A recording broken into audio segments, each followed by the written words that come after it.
China tiene un problemón. Y no, esta vez no hablamos del mercado inmobiliario, la deuda de los gobiernos locales o la deflación y el bajo consumo doméstico. No, todo esto son problemas complejos, con muchos matices, luces y sombras. El problema del que hablamos hoy es mucho más simple de entender, pero no por ello menos importante.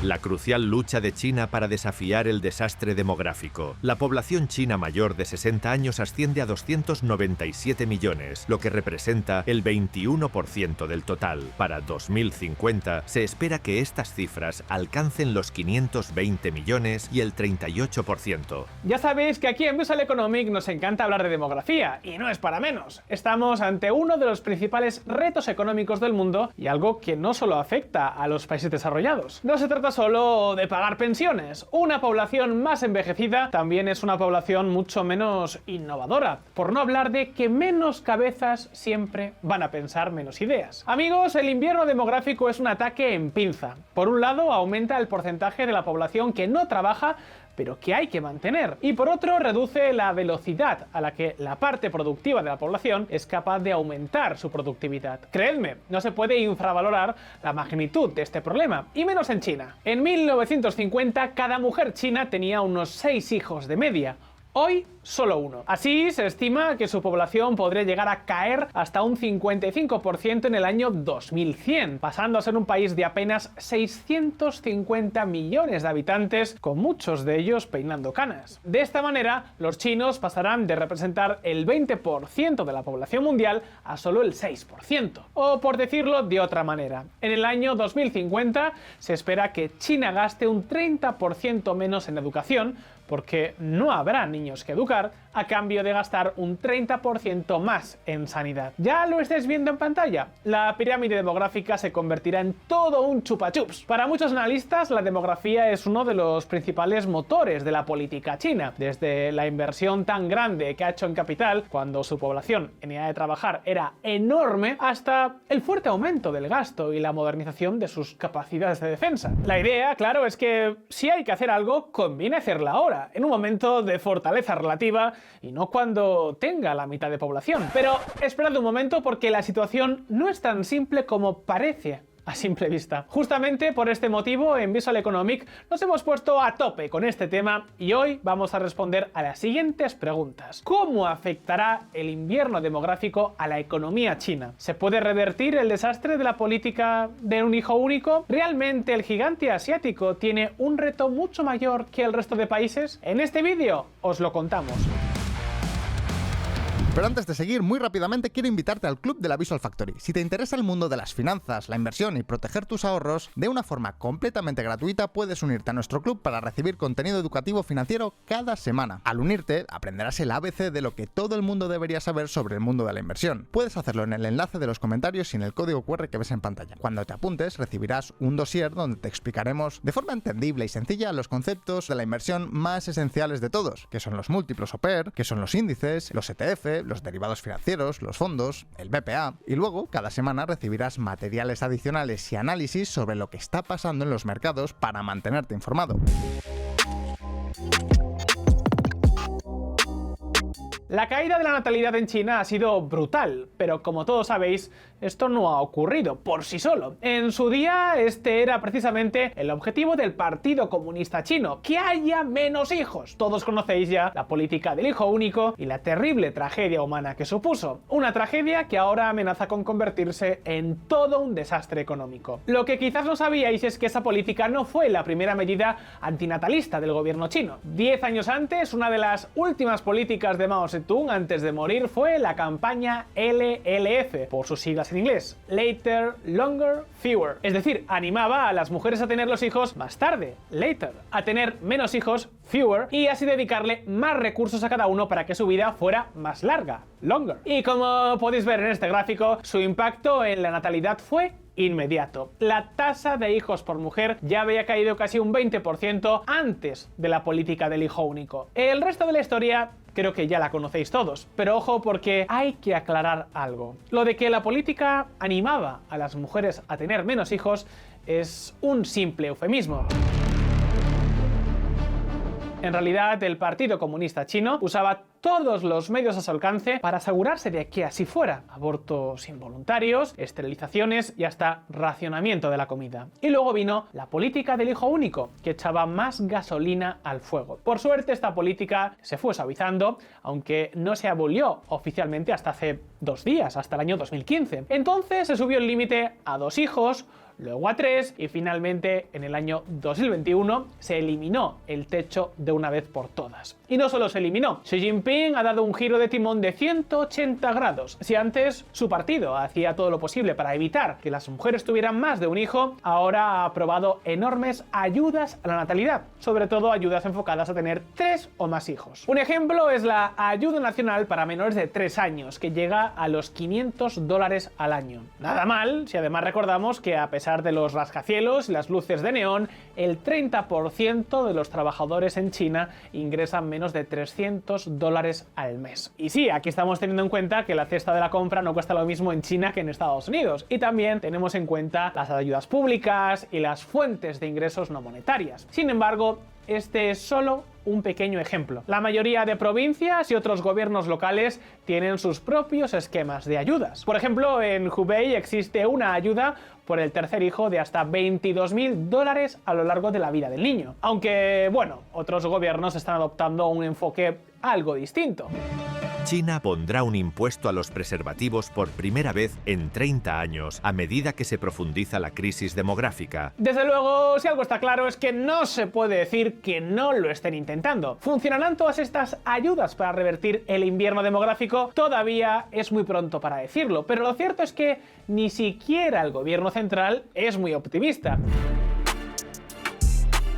Y es que las secuelas de las políticas antinatalistas son más profundas de lo que parece a simple vista. ¿Recordáis la campaña de la que os hemos hablado hace unos minutos? Pues veréis, esta campaña no afectaba a todos los chinos por igual, solo a la etnia dominante, los Han. Sin embargo, el resto de etnias a los que no afectaba esta política también tuvieron menos hijos, en concreto hasta 0,65 hijos menos por cada desviación estándar de proximidad a la etnia Han, o en términos menos técnicos, una auténtica barbaridad. Esto ocurrió por 2 motivos. El primero es fácil de entender, simple imitación cultural. Si tus vecinos tienen menos hijos, tú tendrás menos hijos. Pero hay otro segundo motivo que también hace que revertir los daños de estas políticas sea muy difícil. Veréis como los Han tenían menos hijos, invertían más en la educación de cada niño, y con más educación, estos niños tenían más posibilidades de llegar a los mejores trabajos. ¿Cómo reaccionó el resto? Pues las etnias más ricas, las que tenían un estatus socioeconómico similar al de los Han, también recortaron voluntariamente el número de nacimientos para poder invertir más en sus hijos y que así sus familias no se quedaran fuera de la élite. ¿Entendéis ahora por qué es tan difícil reactivar la natalidad? Se ha creado una carrera en la que nadie gana,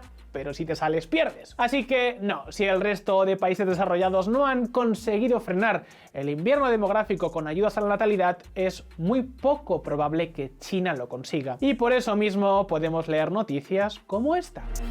China eleva la edad de jubilación por primera vez desde la década de 1950. El máximo órgano legislativo aprobó el viernes propuestas para elevar la edad legal de jubilación de 50 a 55 años para las mujeres en empleos manuales y de 55 a 58 años para las mujeres en empleos administrativos. Para los hombres, la edad aumentará de 60 a 63 años. Sí, ya sé que la edad de jubilación en China sigue siendo pero que muy baja, y la subirán de manera muy gradual. Pero que esto no os engañe, el problema demográfico es gigantesco. Si en los años 70 China tenía unas 15 personas en edad de trabajar por cada jubilado, en el año 2050 habrá menos de 2, incluso cerca de 1 según algunas estimaciones. Además, la edad de jubilación en China tiene truco.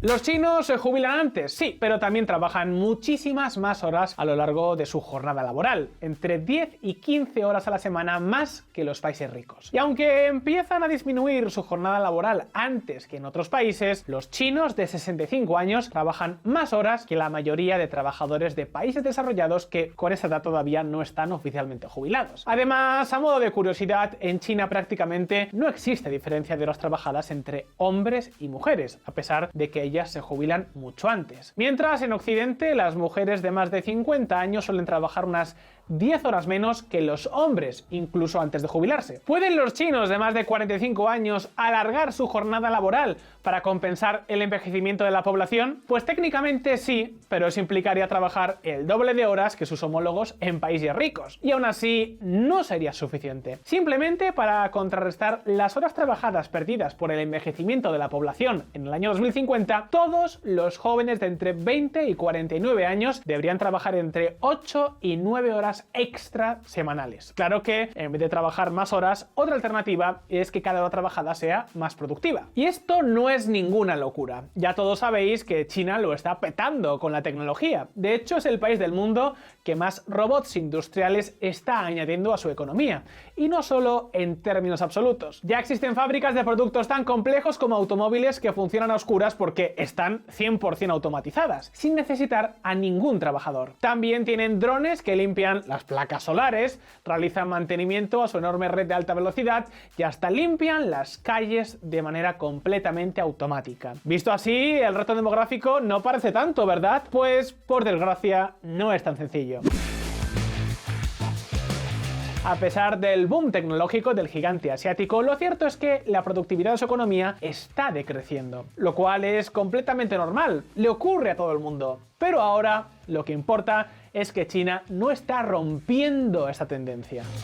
Para alcanzar el objetivo de crecimiento del 4,9%, China necesitaría aumentar su productividad un 5,5% anual. Si bien el crecimiento anual de la productividad china durante el último cuarto de siglo ha sido impresionante, superior al 8%, se ha desacelerado recientemente. Desde la pandemia y hasta 2023, la productividad china creció un 5,2% anual. Ya lo habéis oído, simplemente para compensar el impacto demográfico, la productividad china tendría que crecer al 5,5%.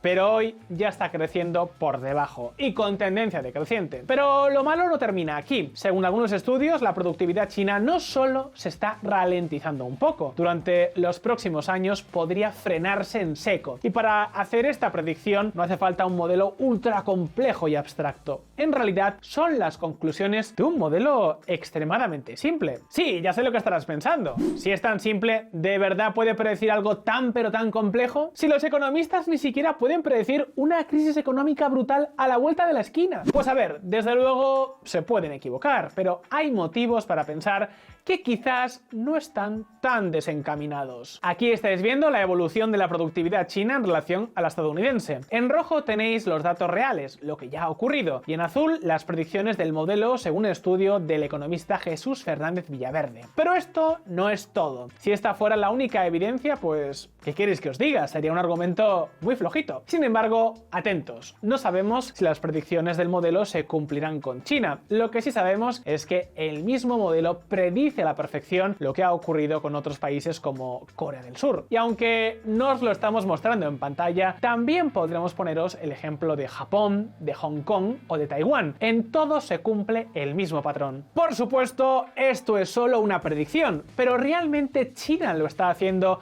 excepcionalmente mejor que Corea del Sur, Japón o Taiwán en sus respectivas eras doradas.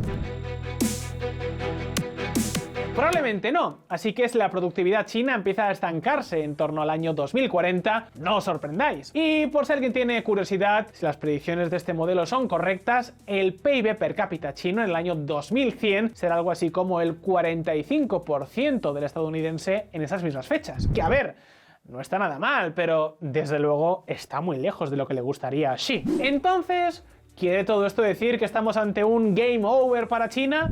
Pues a ver, no vayamos tan deprisa. Los problemas de China empezarán a partir del año 2050 más o menos. Hasta entonces, el gigante asiático disfrutará de una demografía envidiable. Hasta el año 2030 habrá 2,2 adultos por cada chino fuera de trabajar, o sea, niños y jubilados. Eso es lo que consiguió Japón en su época dorada y en China la cifra va a descender más lentamente. Vamos, que a China todavía le queda músculo demográfico para rato. Pero todavía hay más. Los profesionales altamente cualificados en China, los grandes ingenieros detrás del éxito de Huawei o BYD, son muy pero que muy jóvenes. Pensad que hasta hace apenas 15 años China le daba muy poca importancia a la educación universitaria. Sin embargo, ahora es una prioridad y se estima que para el año 2040 el 40% de la fuerza laboral habrá ido a la universidad. Unos 400 millones de universitarios, por hablar en términos absolutos. Además, la tasa de urbanización en China está entre el 60 y el 65%, así que todavía hay margen para sacar a la gente del campo, lo que puede ayudar a mantener el impulso económico. Eso sí,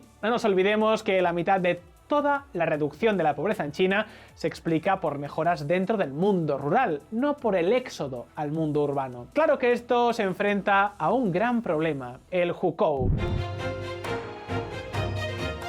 El hukou es un sistema, o bueno, una maraña de sistemas que básicamente discrimina a los chinos del mundo rural de los de las ciudades. Básicamente, si tienes un hukou rural, es realmente difícil emigrar a la ciudad con tu familia sin perder tus propiedades rurales y derechos a servicios públicos como la atención sanitaria completa. El por qué existe esto da para todo un vídeo entero, pero digamos que a los políticos chinos no les convenía fomentar la inmigración doméstica, así que crearon un muro administrativo alrededor de las grandes ciudades, atando, en la práctica, a muchos chinos a su lugar de nacimiento. Xi Jinping está haciendo todo lo posible por redibujar este sistema, pero hay partes clave que todavía perduran y que son muy difíciles de combatir porque han creado un equilibrio político muy inestable, lo cual genera un problema extra. Como muchos ya sabréis, en China existe un estricto control de capitales. En la práctica esto implica que la mayoría de chinos no pueden invertir en el SP500 ni en ningún instrumento financiero parecido. ¿Dónde invierten sus ahorros de toda una vida? En vivienda, sobre todo en las ciudades. ¿Qué pasará con el precio de esta vivienda, el plan de pensiones de varias generaciones,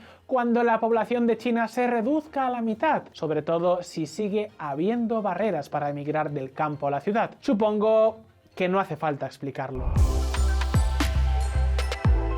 En resumen, el invierno demográfico amenaza a todo el mundo. China no es la excepción, todo lo contrario, es uno de los casos más preocupantes. El estancamiento económico es algo terrible, pero no es lo mismo estancarse cuando eres rico que hacerlo cuando todavía mucha gente vive en la pobreza. Ahí está el caso de Japón. Su economía lleva décadas sin crecer, pero oye, Tokio sigue siendo un muy buen sitio para vivir. Pero claro, el ratio de trabajadores por cada pensionista en Japón empezó a caer en serio cuando su PIB per cápita era de $40.000 por cabeza. En China, en cambio, esto empezó cuando su PIB per cápita era una cuarta parte. Todavía quedan algunas décadas para que estos malos augurios se conviertan en problemas reales. Pero ojo, porque cuando esos problemas lleguen, van a ser muy pero que muy serios. Esperemos que tanto China como el resto del mundo encuentren alguna manera de surfear la ola. Sea como sea, llegados hasta aquí, ahora el turno, como siempre, es para ti. ¿Conocías hasta dónde llegaba el impacto de las políticas antinatalidad de la China comunista? ¿De verdad el reto económico es mayor que en los países desarrollados? ¿Crees que el gigante asiático logrará ese boom de productividad